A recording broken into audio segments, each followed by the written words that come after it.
Welcome to the Mandcave. It's the only podcast hosted by two best friends with nothing in common except their names. I'm Mandy Fabian. And I'm Mandy Kaplan. Each week, we test the limits of our friendship by arguing over movies, books, the latest trends, and Mandy's horrible taste and thoughts. Grab a couch and let's get to it.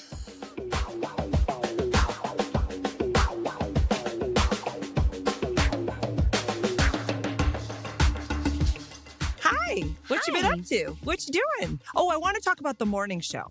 So, no. Regular listeners will get that. Yeah. Anybody new? Sorry. They will not. You're welcome, Fandies. It's really a podcast full of private jokes, right? We want to be as exclusionary as we can. Oh, we should do that a whole intro just on and remember the time with the jeans? Mm-hmm. Jer and I watched a bananas documentary on Netflix. It's a 3-part series called The Ultimate Con Man. Oh, gosh. What is it called? First Puppet of all, when Master. you said... Puppet Master, The Ultimate Con Man. Is it wonderful? It's not like...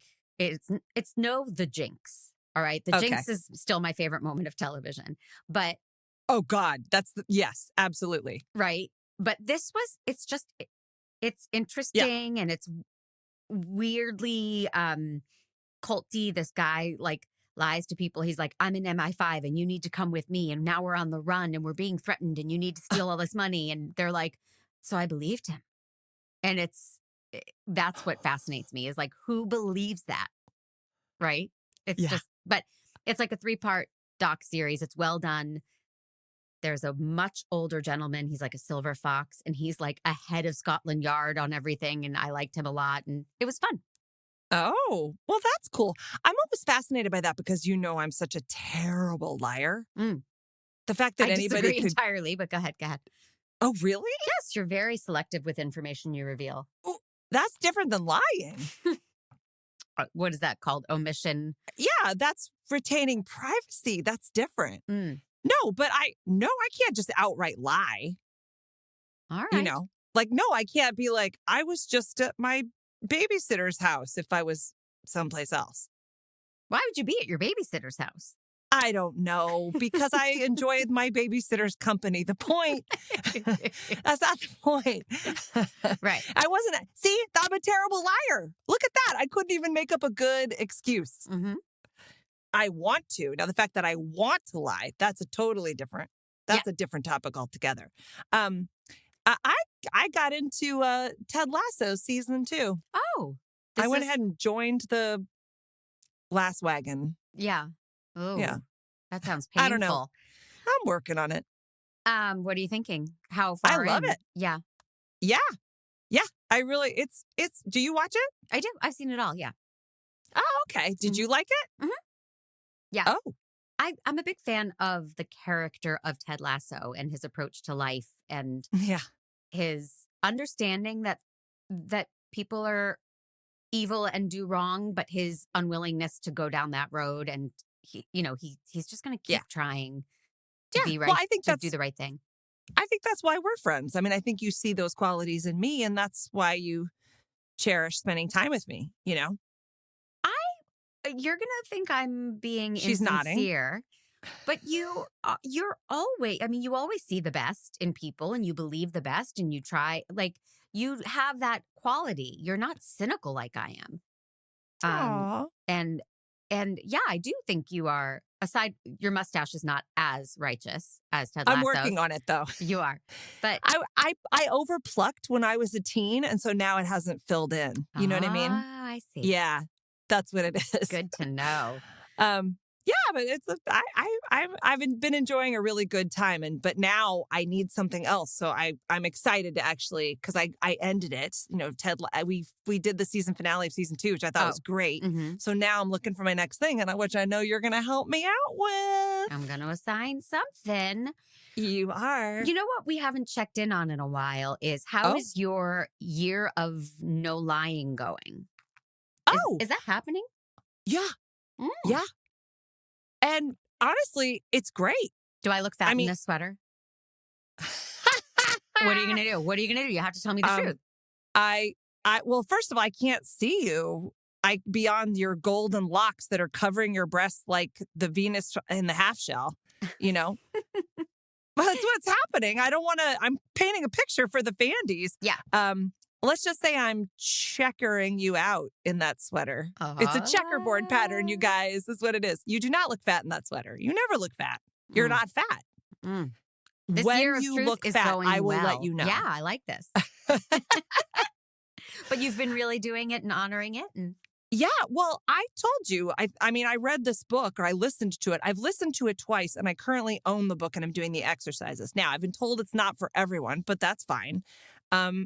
See, that's actually fine with me. Like it's called The Way of Integrity by Martha Beck. And I love this book so much. And that was the one that inspired me for my integrity cleanse, right? Mm-hmm. Can you stay true to yourself even when it's going to bother other people, hurt other people, or it might annoy people or, so can you, and I've been in really uncomfortable situations and I have had to honor and speak honestly about I made a mistake. I screwed up, or I didn't want to do this, or I'm not feeling this, or I'm going to cancel on this, or I have to do this, You've been in situations more uncomfortable than this one right now. I find that hard to believe. You asked me how my integrity cleanse was going, and that's, I did. I'm just being silly. Yeah. No, it's good. It's horrible. Like being honest is the worst. You only ever want to tell people what they want to hear and you never want to stand up for yourself and you just want to avoid anything that's uncomfortable. But being honest a lot of the time is uncomfortable. Yeah, I don't have an issue with standing up for myself, or I certainly don't have an issue saying when I'm wrong and I'm sorry. That's not a problem for me. I do have an issue saying you're wrong or you have offended me and you've made a mistake, and right? Yes. So is that harder? Because when you just summed it up, you said I've had to be true to myself and own my mistakes. Yes. But isn't it harder to say, no, you, good sir, you're at fault or you've upset me? I know this is going to sound really weird. I'm not good at that at all. Right. But the truth is, I also have a kind of a philosophy that like when people do things that are making me get revved up, I like to check in and go, what's my side of the street on this? You know what I mean? Like, because sometimes it is my, I don't know, like it's me getting upset about something I don't need to, or that's not the real issue, right? So I use it as sort of investigative work. I very rarely have my feelings so hurt in such a way that I have to be like, hey, you really hurt my feelings. But what I have had to do is know my boundaries and come really clean about that, because I'm learning that I get to make myself feel better, you know? And then I can understand that if it's a situation or a language that I want to avoid in the future, then I have to have that conversation. But the first go around, I'm not good at saying you disappointed me or I'm mad at you. No, it's very, very difficult. Yeah. And I don't know what it does unless it's something that is a regular thing that you need to define. You know what I mean? I think what I'm getting better at is going, oh, I'm annoyed. So next time, maybe I'll do this differently. But so for me, it's more like, no, I can't do that, but thank you, you know, or great, I'll let you know. Like I've asked questions I absolutely do not want the answer to. You know what I mean? Yeah. It's hard and challenging. And the older I get, the better I get at it. But it's incremental improvement. It's certainly not like, now I just speak my mind all the time, or now I just, No, I don't know that I'll ever be those people. Like, I know people who really love arguing, right? Yes. And I know we have a whole podcast where we're like, we disagree and we do that fine. But, you know, I've avoided confrontation my whole life. So even the fact that I'm willing to say anything remotely, this might be different than what you think and feel is a huge leap. I mean, and it's mostly in work. So that's kind of fun actually. 'Cause, you know, like, I'm an independent artist, right? Like, you know, like making a movie. Yeah. And that is terrifying. And I just want to be liked. Right. But it's not always possible. No. And but it's also very freeing to kind of be like, okay, you know what? If I can just hang on and hang on to this whole not lying and just being honest thing, things are going to be okay. Godspeed. Do you think Matthew McConaughey worries about being liked? I don't, which is why okay, so Mandys, we listened to Greenlights, Matthew McConaughey's book. You're not pronouncing that right. It's actually pronounced Greenlights. Greenlights. Oh, yeah. I love that audiobook, man. I love the prescribe and all he yells out things. He's very playful. But yes, so Greenlights. This is his life philosophies. And one of the things, I'm going to go first because I loved it. Dive in. Totally loved it. And one of the things I like about him is he is so confident. Like he's so himself. He's introspective. He examines things. He doesn't think he's perfect, but he's not letting that like drag him down. He's got this confidence and this clarity and this willingness to act on his own behalf that I, as a person who's never really done that in any authentic way, I envy and I admire it and I find it inspiring. So that was my takeaway. I am positive that you hated it, but I also am positive that that I liked it. Yep. You are correct. All right. The Mandys was brought to you by I despised it. It made me deeply uncomfortable. Why? There was something about his energy. First of all, I feel like I could smell his body odor through the audiobook. What? Like what does his body odor have to do with anything? He just he is not my kind of guy. Right? I would not want to go to dinner with him. He listening to him yammer on and on about how brilliant he is made me think of some bad first dates where I was sitting there like, get me out of here, And interesting. And so all of his philosophies are like, nothing is ever the truth, but the truth is nothing. That's all he does is like reverse the two words, everything, right? The world is upside down, but upside down is not the world. I'm not doing it justice, but like it's pretty good. He did it for everything, his little isms. And he says he likes bumper stickers. I get it, but enough. And then like all his wet dreams. And he's like, I saw myself floating down the Amazon River and then I came. And it's just like, he grosses me out and he pisses me off. And I hated it. Who does he think he is telling there was only us like how to live our lives? Ugh. Well, that's what I mean. I love how confident he is. I mean, he's gotten some good lessons out of his life and he's sharing them. You don't have to listen to it. Well, you did actually. I did. You did have to. So I'm sorry for you for that. Mm-hmm.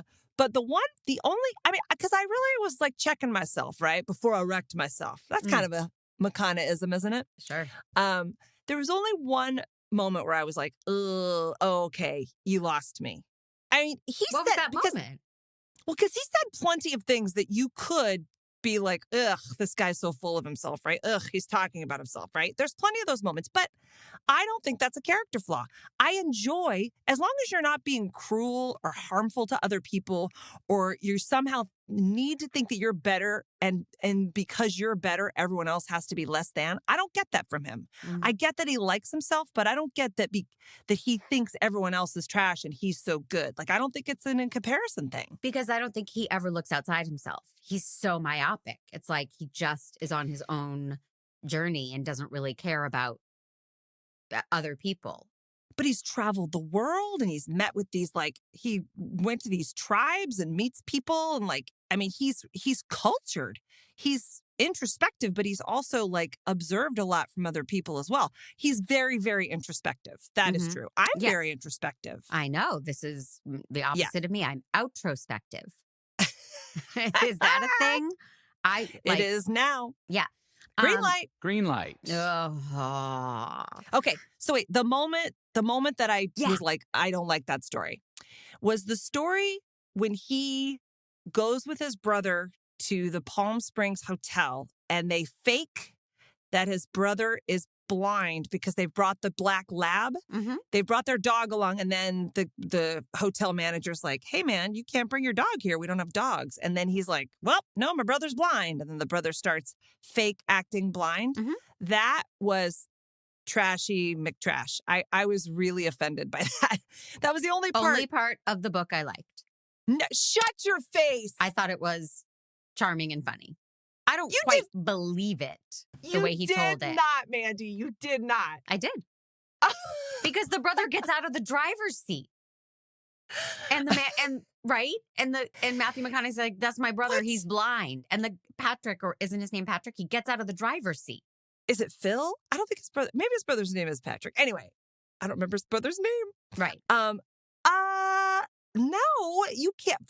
I'm not a rule breaker. You don't show up at a hotel with a dog and then pretend that you have a disability so that you can take your dog when they have expressly said there's no dogs allowed. That's a shit move.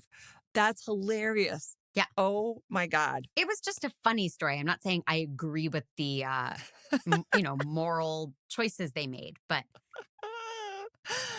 Oh, that's funny. Yeah, it is funny because I was like, finally, something I could relate to, like a funny story. Wacky hijinks. I enjoy wacky hijinks. Sure. Yeah. Chicanery. Yeah. Big fan of chicanery. Yeah. Well, I thought of Shonda Rhimes because you also hated her book. Oh, I hated her book. Yeah. Yeah. And I'm not a fan of the genre of like self-help or philosophy or like, let me tell you how to live or I don't know. I've got this. I'm good. I don't need Shonda Rhimes or Matthew McConaughey to tell me how to live. I'm fine. But I was really horrified by the first half of the book when he's growing up. And it's a very violent situation that he dismisses as boys will be boys. But people are beating the shit out of each other in his home. And it reminded me of all of those awful memoirs. And by awful, I mean heart-wrenching, educated and the Glass Castle. Thank you. I was like, not Menagerie. I know it's not the Glass Menagerie, but also a tragic situation. But yes, right. These awful, awful memoirs, and the beginning of his life really was akin to that. It was scary as hell, and you weren't a man in his father's eyes until you beat up your dad. Like, yes, his father wanted to groom them to become animalistic and violent. Yeah. And that made me so deeply uncomfortable. And I guess because he seems to ascribe to it as well, he seemed to like embrace it and think that was okay. And like, that's why I am who I am. And that's why I'm so awesome. And that bugged me. It made me very uncomfortable. I agree with that. Like when he attacked the bouncer for putting his hand on his dad's, that was also a moment where I was like, oh, not cool at all. And I didn't like the romanticizing of, now I'm a man in my father's eyes. Right. However, I am not a boy who was raised in the South. Right. That I knew at the time, obviously different things come to light, but no, I mean, but that is a culture where that's a thing. And I agree that like, oh God, what a terrible toxic masculine role model. But he also, in addition, tells these like kind of sweet stories about his dad, offering him, guidance, permission, like grace, like being kind of a cool dad, like present and interested in his son and wanting to give his son the education that he wants and wanting to provide for his family, like there's some. So he balances it out, I think. I mean, no, their house was banana pants. Yeah. But they were all those kinds of people. And I don't think, it didn't seem to me that he was then a person who carried that on. Like, he doesn't seem like a violent guy. It was not just something anymore, that he...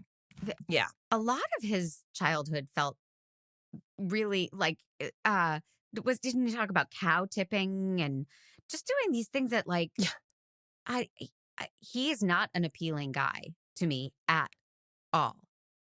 Yeah. At all. Well, he's just a guy. Yeah. I think he's talented. I'm not saying like, oh, I don't want to see his movies anymore. I think he's very talented. And one thing that I loved about the book is his accent work. I thought it Oh my God. Good. It was very good. He's very good at doing all those voices. He lived in Australia as a foreign exchange student for like a year. Loved that story. I didn't understand the story, but fine. But when he started speaking as the Australian host family, I thought he like pulled in another actor because he did the accent so well. And I don't think of Matthew McConaughey as like probably a master of accents, but he did a lot of accents, and I thought he was really good at it. Yeah, I thought so too. Which I wouldn't have expected. Well, it's very funny because,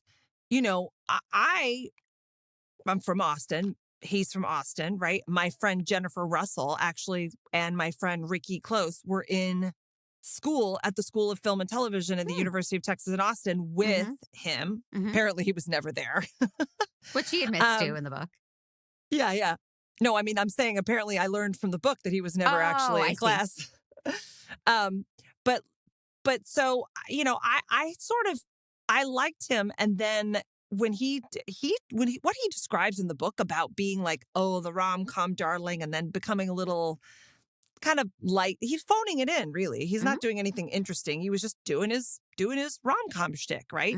And then he gets caught with the naked bongos and he becomes kind of a joke and a caricature of himself, right? Yeah. And they'll pay him $20 million to do a movie or whatever it was, but they don't take him seriously, right? He's become part of the market. It is gutsy to go, I am more than that. That doesn't fulfill me as a human, as an artist, an innovator, like to then go, I'm going to step off and I'm not going to be the things that you guys have all said I was. And I, as a person who knew nothing about the inner workings of that, was outside going, Matthew McConaughey's lost his shit. Matthew McConaughey's a joke. Matthew McConaughey's a big stoner. You really had a lot to say about Matthew McConaughey 15 years ago? It wasn't me. It was the liberal media, Mandy. the mainstream. The mainstream. No, but they give you a message and you just kind of pick it up. You go like, shirtless Matthew, right? And he addresses that in the book. And I thought, well, there you go. Like, I got all that and I formed an opinion based on that. And then he went away and said, I'm forming a new thing. And he did. Right. But it's not that gutsy when you are a millionaire who could at any point call it, right? At any point, he could have picked up the phone and said, this ain't working. Call Kate Hudson and we're doing How to Lose a Guy in 4 days. Like, he could have, there's a safety net there where, right? I mean, it's not that gutsy to me. To be really? Like, I'm a millionaire movie star. I'm going to wait and pick a different kind of project. What do you want? You want a Purple Heart? Screw you. It's not that bold. I think that saying no to work and not working for 2 years for any actor is a huge move. Because if he wasn't getting offered anything else, nobody would let him make anything else. He was getting offers for the same old, and he was turning it down. He didn't work for 2 years. That is a long time. And then once he started to dribble back into other people started to see him as different things, then he had the power to say, I'm going to make mud, right? But he was not working. He was done, and he was ready to be done if it couldn't be the thing that he wanted to do. And then on top of it, he also was like, I'm doing more acting than I am living my life. And he stepped away from doing anything because he wants to be a human being and a father. And I'm like, that is gutsy. I don't know a lot of people who could do that, especially if they have huge success.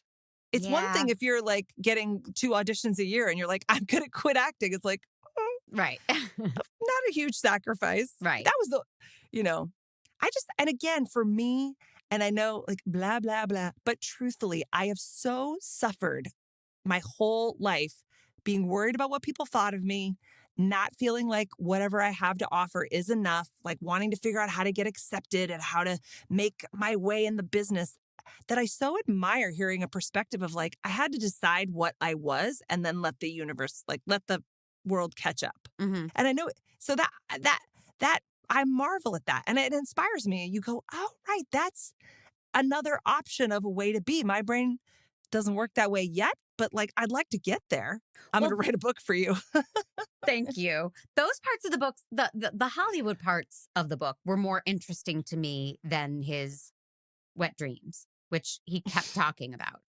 And I like, uh, I love it. I do like reading about Hollywood. So I was interested in like, oh, after Dazed and Confused, this is what happened. But I just think it's out of touch. He's very, very good looking. So he got his first audition and got the part and got offered commercials and got off I don't know that he paid his dues at all. And I find that hard to get behind.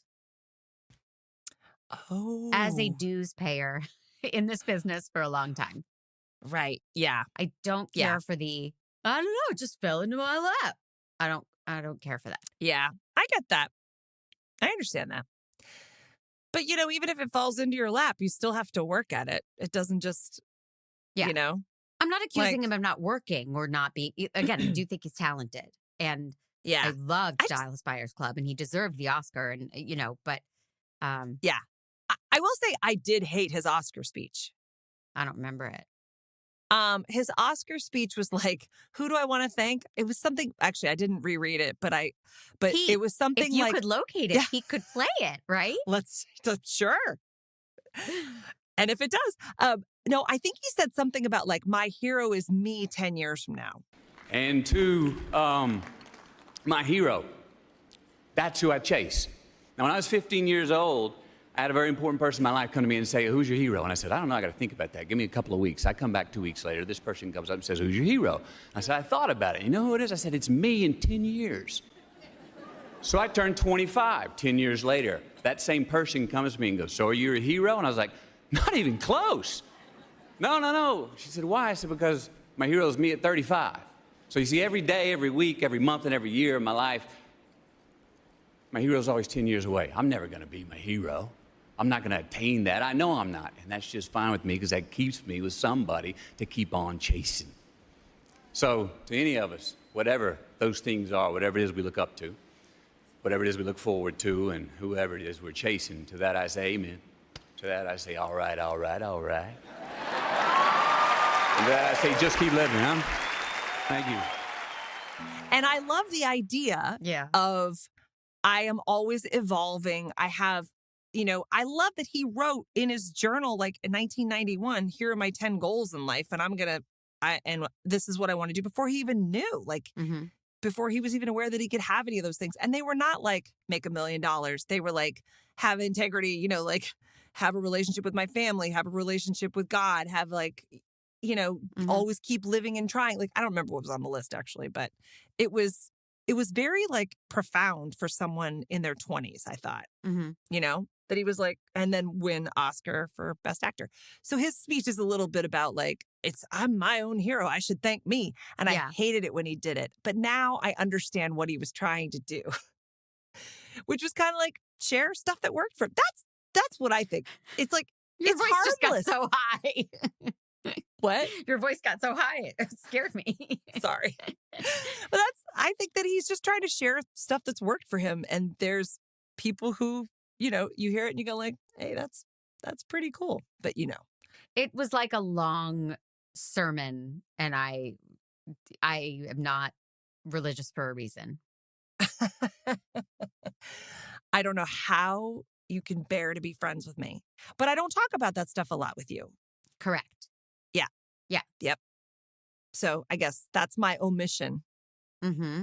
I really liked the story about, he also tells stories about him failing, right? When he gets on the set and he decides that he did so well with improvising in Dazed and Confused that he is going to go do this movie role and he's not going to look at the script. Right. Because he decides, I know this character, and if the script is well written, then whatever I say is going to be what was probably on the page anyway. And if the script isn't well written, then I don't want to follow it. So he shows up and it was like lights, camera, getting ready to go. And then he decides, you know what? Hang on a second. I'm just going to look at the script real quick. And he looks and it's a 4-page monologue and half of it is in Spanish. And he's like, hey guys, can I get 12 minutes? But did you go watch it? I watched it. That scene. You did? Yeah. And it's like 2 lines in Spanish. So either he failed at it and they cut it, or he was exaggerating greatly, which is my guess. If that story's true, they had to cut most of it. Yeah. But he does say like 2 sentences in Spanish, but it was not Oh. what he made it out to be. And he was good in the scene. He's, He was. he was good in the scene. Like, he was good, but Well, and I told you I listened to him on that podcast Sway, and he was talking about maybe he'll run for governor. Right. I don't think he is, but right. he won me over on that podcast. I like Fine. his like, hey man, all right. Now I'm an all right fan. That was the other thing too from the Oscar speech. I guess we'll find out. Yeah. Yeah. So I loved it. Like, how many man jobs did you love it? I would give it like 4.5. Oh my And God. I would take away, like, I wanted to recommend this book to people. It was really fun. I don't think you can. Oh, okay. Here's my other question, but I want to hear your man jobs first. How many man jobs do you give? I know you're going to One. live like one. Yeah. What's your question? Okay. Here's my question. Do you like it when people, share good news, like talk about themselves in a great way? Yeah. Then why did that bother you that he's talking about, you know what I mean? Like, because sometimes that can make you uncomfortable if people are too like, I'm doing great. Not you personally, but I mean, in general. Right. Some people don't like it when people post on Facebook. They call it like humble bragging, and Right. they don't like it when people. It has to be a case by case basis. Yeah, that's fair. Yeah. I won't go into it, but I think some of the Facebook brags when somebody's like, a dream came true for me today and I'm really proud. I love it. And I'm so glad you shared that. But when it's like, blessed, I booked 3 jobs today and I have this going on and I have this going on. And then it doesn't feel, it grosses me out. It makes me envious sometimes. Oh yeah. That's what I mean. Uh, I'm just trying to put it on that. Fair enough. Yeah, that makes sense. Yeah. Oh, well, God, I liked it. I get how you could smell the patchouli through the headphones, but I don't mind a little patchouli. It was like patchouli and sweat and semen, and it was ugh. The fact that he wanted to live in a van, I mean, he had me at the van, but I am a version of Matthew McConaughey. So anyway, before we get to, I have a game for you that I think Thank you're going God. to enjoy. Yeah. God. Yeah. Before we get there, though, I would like to share with the people that Mandcave is a production of True Story FM, engineering by Pete Wright, and music by Ian Post. Greenlights. We need you. Go We right do. now, wherever you're listening to this, and leave us a review. Like Nana Frost did this week. And we got a couple of reviews this week and a couple of 5-star ratings. We love it. Jennifer Carta loved our Lost Mandy episode. The Mandys talk about the lost daughter. Great. So please do that. We need all the support we can get. And you can become a Fandy by going to mancave.com/Fandy. I'm looking at the wrong thing. And join our membership club for $5 a month. You get bonus content and special surprises. We just recorded a video for a new Fandy. And it's a ton of fun. Join us on Discord. Yeah. Tell them Discord about is at Discord. Discord's at mancave.com/Discord. It's an app that's like a community channel where everybody can talk to each other. And then also when you become a Fandy, there's a secret members only channel where I think you posted some really nice tickle porn after last week's episode. Like you were I don't know, they may have taken that down because of, Fandy complaints. And we also have merchandise. We got Man Cave swag. That's really great. I love my sweatshirt. I've talked about it before.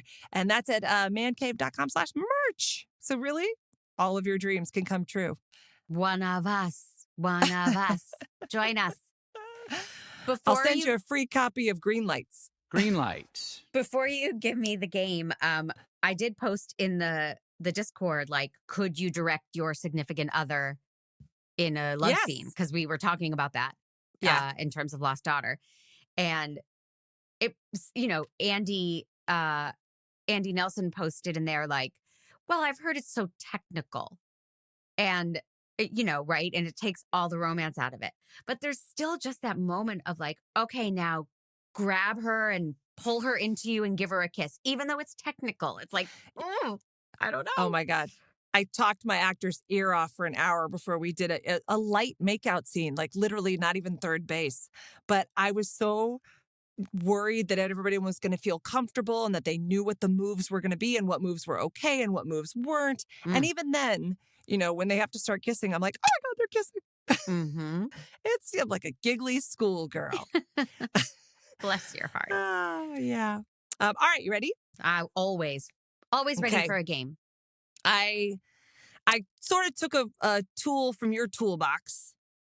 What did you call me? Nice. Thanks.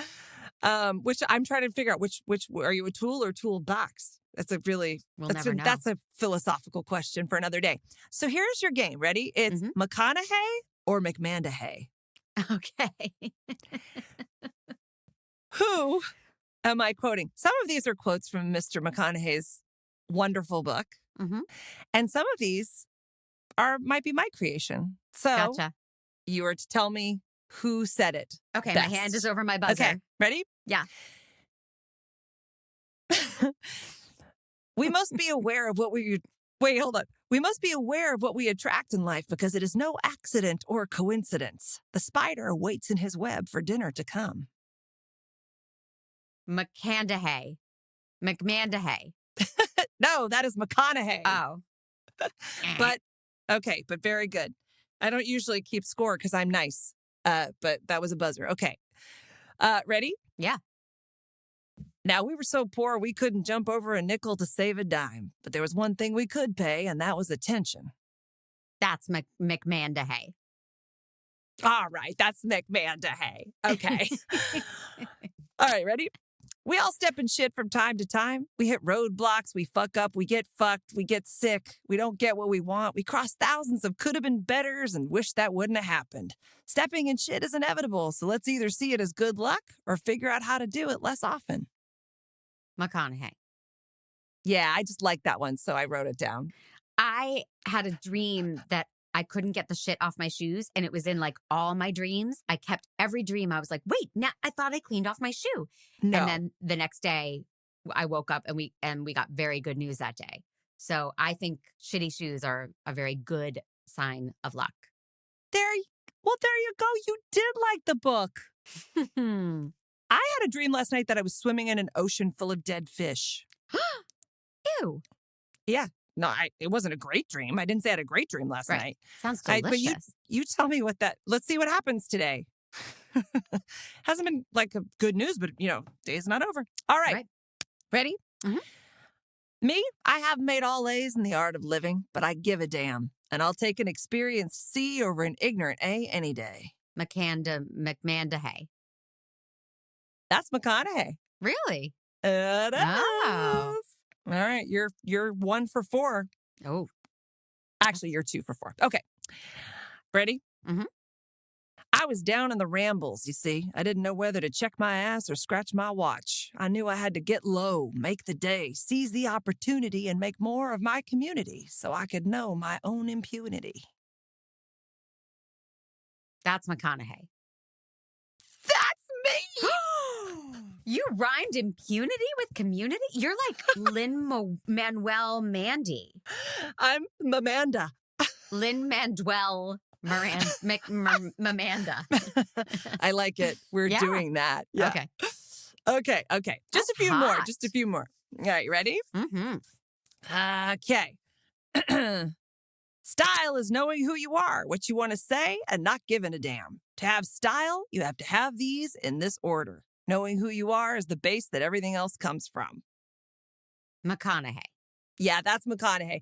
And that's a good one. That's why I wanted to. Yeah, that's a particular favorite. All right, ready? Okay. See, these are I wanted to just show the Mandys how wonderful his book is. Okay. Yeah. Ready?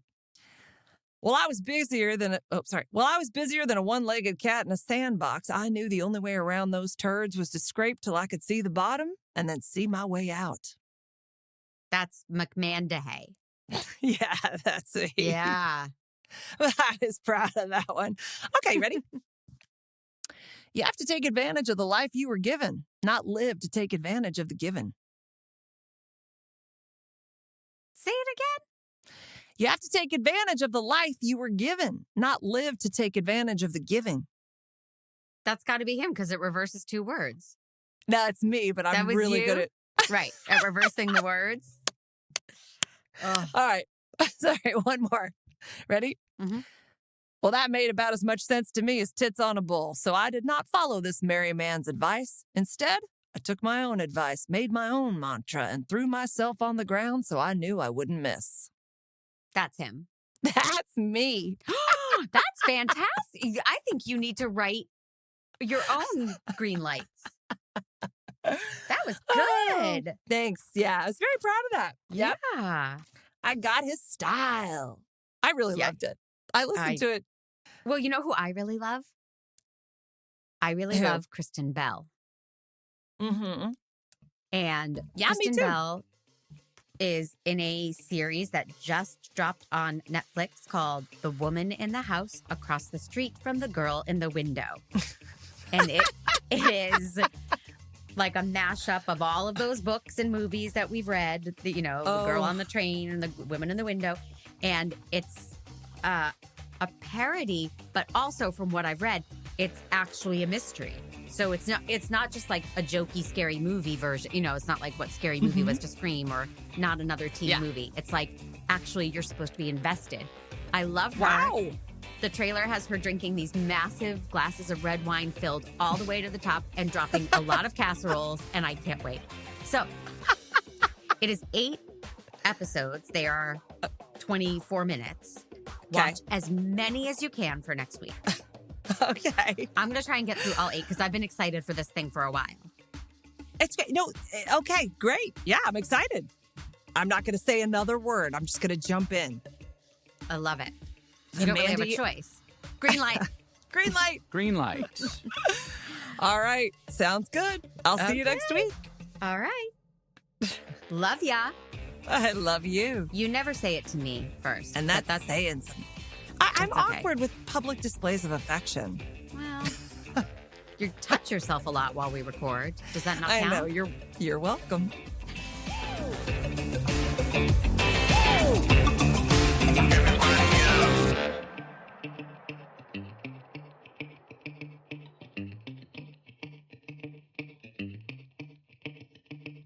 Greenlights.